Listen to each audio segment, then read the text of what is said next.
In the kingdom of Greyholm, located somewhere vaguely between forests no one ventured into and hills that no one climbed, life persisted in a most uneventful manner. The year was somewhere in the mid-1200s, or perhaps the late 1100s. No one was entirely sure, and no one particularly cared. Time in Greyholm passed slowly, much like a cartwheel in thick mud. Morning began, as it always did, with the rooster crowing. It crowed at the same time each day, and each day, the people of the village opened their eyes slowly, sighed, and stood up. The straw mattresses creaked, the floorboards moaned, and the cold air pressed its way into every corner of every dwelling. Outside, the air was damp. It was always damp. Even in summer, even when it didn't rain, there was always a sense of dampness lingering in the corners. Villagers did not rush. They moved deliberately, steadily. First, they fetched water. Then, they looked at the water. Some of them stirred it. Some of them washed their faces with it. All of them returned it to the same place when finished. After that came bread, coarse, brown, and hard enough to be used as a tool if required. They chewed slowly, carefully, counting each bite not because they wanted to, but because there was nothing else to count. Children played, but not loudly. They rolled wooden wheels with sticks or arranged pebbles in rows. The game had no name and no winner. Sometimes they stopped playing and simply sat, watching chickens. Chickens, for their part, did very little. They pecked at the ground, even if there was nothing to peck. Occasionally, one of them made a sound. That was usually worth mentioning later in the day. The blacksmith, Mann namet Ulrik, hammerets loli. He did not craft swords or horseshoes for noble knights. Mostly, he repaired hinges or made nails. His hammering had a rhythm: tap, Tape, Pause, tape. Villagers often paused near his workshop, not to watch, but simply to listen to the sound, which never changed. Some said it was comforting. Others said nothing. At the manor, Sir Reginald, the local lord, sat by a narrow window and stared into the distance. He wore a tunic of gray and green, though the green had faded long ago. A cat sat beside him. It was unclear whether the cat belonged to him or simply lived there. Every morning, Sir Reginald looked at the same tree outside, an old oak with a bent trunk. Sometimes, a bird would land on it. Sometimes not. He never commented. In the village church, Father Alric lit candles. He lit the same number each morning and placed them in the same spots. No one asked why. The villagers came on Sundays, sat in the same pews, and listened to the same homily. Life is long and full of small duties, Father Alric would say. He had said it for many years. Some villagers nodded. Some closed their eyes. Some simply waited for the end. The market opened on Thursdays. There were no stalls, only blankets on the ground. Goods were modest: onions, bits of wool, 1 or 2 eggs. Occasionally someone brought a small jar of honey, but that was rare. Bartering was slow. Each exchange involved much looking and nodding. Coins were few. Conversation was quieter than the breeze. In the evenings, smoke drifted slowly from the chimneys. Meals were warm but plain: root vegetables, porridge, dried beans. After supper, most people sat by the hearth and looked at the fire. Some spoke. Others did not. When someone did speak, it was usually about the weather or the... Each Tuesday, Mistress Aldatha swept the village path from her door to the well. She used a broom made of birch twigs, bound with hemp. She had replaced the twigs 17 times. She recorded this on a piece of parchment she kept beneath a stone jar. She never showed the parchment to anyone, but she knew the number. 17. The baker, Oswin, rose before the sun and kneaded dough in silence. He made loaves in the same oval shape, always 8 per day. 1 for himself, 1 for the priest, 6 for the village. When asked why 8, he would blink slowly and say, because 8 is enough. No one questioned it. He also counted each grain of salt added to the dough, but only on Wednesdays. The village cat, known as Cat, had no known owner. It visited every home at least once a week, sat, stared, and moved on. It never meowed, and no one ever tried to pet it. It was accepted as a fixture, like the sun, or the cracked stone near the manor. A boy once tried to follow Cat. He returned after 30 minutes and refused to speak for 3 days. Then he resumed carrying buckets for his mother. Greyholme had a well. The well was deep. The rope creaked when used. Water came up cool and clear. Sometimes there were bubbles. Sometimes not. No one ever fell in. A story once spread that a traveler had seen his own future in the water, but the traveler left before anyone could ask more. That was 32 years ago. Or 33. Crops grew. Slowly but reliably. Barley, oats, some cabbages. Once, a single apple tree was planted. It lived for 6 years and produced exactly 19 apples. They were small and sour. Still, each was cut into 4 pieces and shared. The seeds were kept in a jar, though no new tree ever grew. The jar sat on the windowsill in the home of a woman named Glora, who dusted it twice a month. When it rained steadily.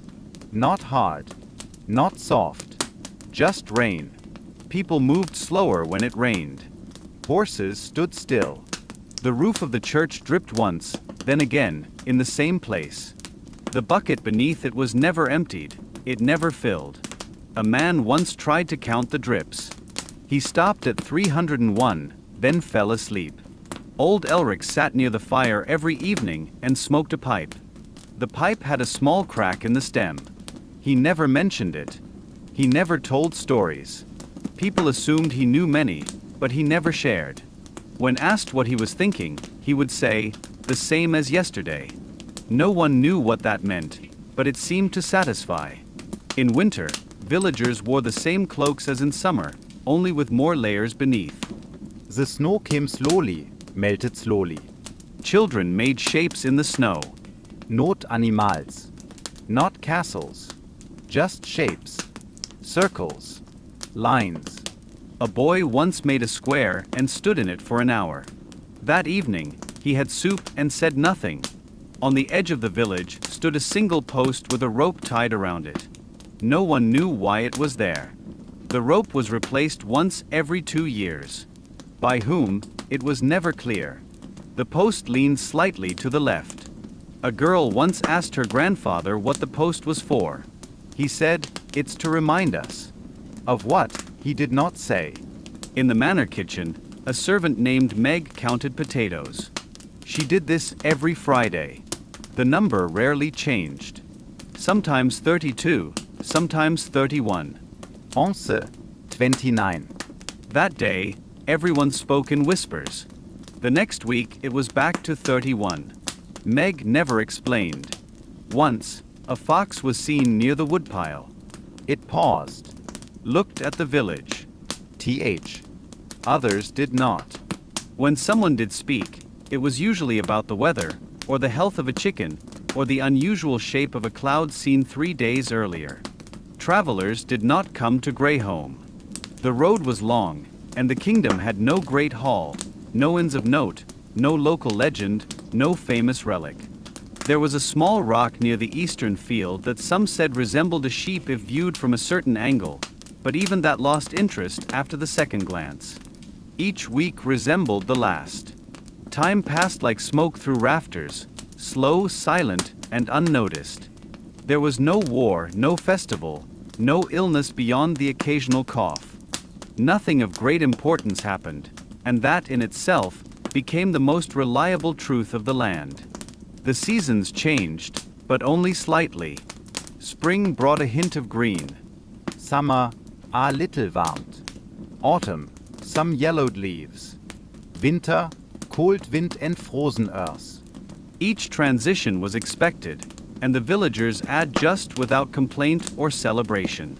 They patched roofs, gathered firewood, stirred pots, and waited.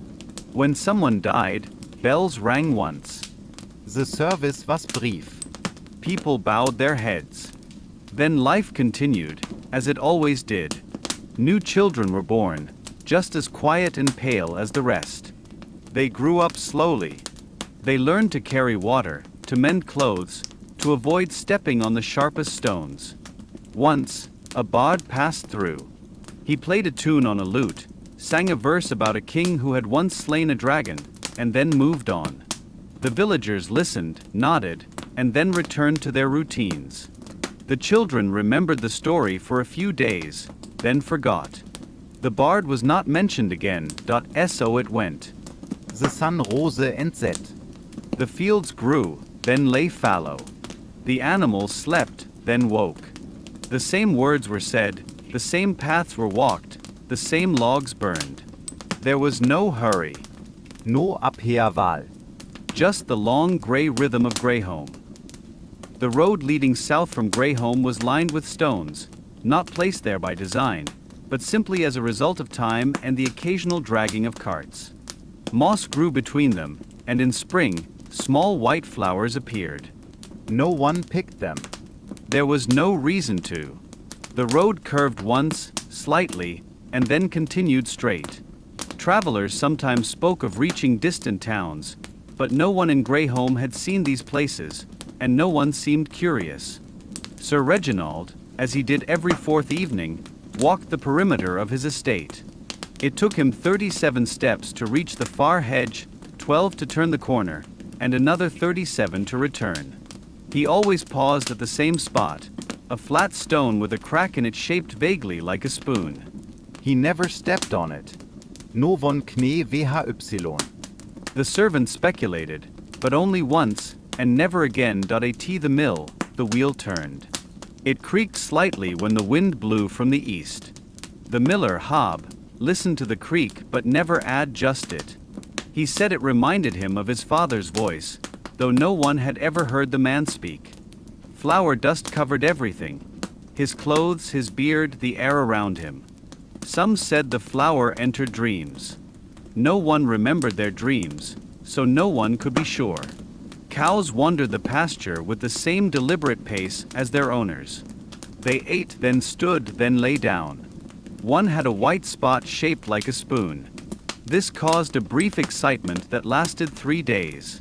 A child was asked to draw the spot with charcoal. The drawing was kept in the chapel for a week, then quietly discarded. Once, a carved bit of wood shaped like a boat was placed in the water. It floated 5 steps, turned sideways, and sank. The boy who carved it stared at the ripples, then turned and walked home. He never carved again. At the church altar, a candle burned each night. Father Alric lit it at dusk. It stayed lit until dawn. No one asked why. It had always been done. A woman once suggested 2 candles might bring more blessings. The idea was made with the längse. The next night, 1 candle burned, as usual. Villagers aged. Slowly but surely. Hair grayed. Backs bent.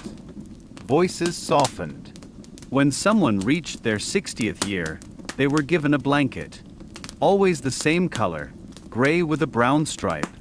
The blankets were woven by a woman who said little and never smiled. She claimed the stripe's width changed based on the person's character, but no one could tell the difference. Each morning, before the sun was fully visible, a man named Tobin walked to the edge of the village. He carried a small wooden stick and used it to tap 3 stones along the path. Tap, tap, tap. No one knew why he did this. He had done it every day for 20 years. One year, he missed a morning due to a sore foot. That day, the chickens laid fewer eggs. This was noted in passing and never discussed again. There was a small patch of mushrooms near the mill, growing in the shade of a leaning fence. No one picked them. A boy once did long ago, and was said to have spent a full day staring at a wall. No one confirmed the story, but ever since, the mushrooms remained untouched. Each year, there were slightly more. At dusk, the village lanterns were lit, not by flame, but by routine. A man named Willen walked a loop through the square and lit each one in turn. There were 7 lanterns. He always started with the one nearest the church, then moved clockwise. One evening he lit them in the wrong order. He realized this only after the 5th lantern. The next day, he was quiet and walked slightly slower. The order was never disrupted again. Children were taught numbers up to 50 and letters enough to spell their names. They were also taught silence, the proper way to sit, and how to listen to wind without expecting meaning. One boy once asked what came after 50. The teacher, a woman named Lise, looked at him, blinked, and resumed reading aloud from a book titled On Rain and Waiting. The boy did not ask again. No one in Greyholm played instruments. There had once been a man with a flute, but the sound, while soft, was thought to interrupt the stillness. He moved to a nearby village, where it was said people clapped after songs. Greyholm did not miss him, nor did they mention him after he left. The graveyard sat to the west, enclosed by a low stone wall. The stones leaned in different directions, like tired men at rest. The grass grew unevenly. A woman named Wynne clipped it with small scissors once each week. She began at the north corner and moved methodically to the south. She had done this since she was 22. She was now 51. She had never spoken of why. The apothecary, located just behind the church, smelled of dried leaves and cold stone. Janet, the apothecary, rarely spoke. She ground roots into powder, placed them in folded cloth, and tied them with string. No one asked what each bundle was for. When someone fell ill, they received one. No one ever said if they felt better. They simply returned to their work, eventually. Once a month, the villagers met in the square. No announcements were made. No speeches were given. People stood in a loose circle, looked at one another, and then left. The meetings had always been held. When asked their purpose, the oldest villagers said, "To remind us." This was never clarified. Near the brook, a flat stone had been used by generations of children to skip rocks. The record was 6 skips. It was set by a boy named Darren 30 years ago. Others had tried to match it. None had succeeded. Darren now worked in the fields and had little to say. His record remained unchallenged, out of quiet respect more than skill. The harvest came as always. Barrels were filled with grain. Roots were dug. Beans were gathered. The work was not. The work was not rushed, and there was no celebration. A table was placed near the church, and food was exchanged evenly. A man once tried to take 2 cabbages. He returned one later, without being asked. At night, the stars could be seen, though no one named them. A woman once pointed to a pattern and said it looked like a spoon. A few villagers looked. One agreed. The rest nodded without comment. The stars remained unmoving above the unchanged village. In the manor, Sir Reginald continued to rise, walk to the window, and look out. His hand rested on the same stone ledge each morning. A bird so metimus landet on the windowsill. He never fed it. It sometimes stayed for a moment, then flew away. One day, it did not come. He noticed, but said nothing. At the stable, the horses snorted softly and shuffled their hooves. A boy named Bran cleaned their stalls. He spoke to the horses, but only when no one was near. He once told one of them a story about a man who had dreamed of walking across the sea. The horse blinked. Bran never told the story again. Rain returned. It tapped on roofs. It soaked the path. It filled the bucket under the church roof halfway, then stopped. The village slowed further, if such a thing were possible. People moved as though walking through water, but no one minded. Rain was part of things. Each door in Greyholm had a mark above it, a small notch carved with a knife. No 2 were the same. No one remembered who began the tradition. When a new house was built, the mark was added. Quietly. At night. Without ceremony. The spinning wheel in Tilda's home turned as it had for decades. She spun wool without looking. Herr Hans Knese RHYTHM. She hummed a note, the same note, every time. No song. Just sound. A child once tried to hum with her. She stopped. The child did not try again. There was a book in the chapel. Its cover was worn, and its pages yellowed. No one read it. It was not locked, but no one opened it. Once, a visitor asked what it was. Father Alric replied, "It is what it has always been." The visitor did not ask again.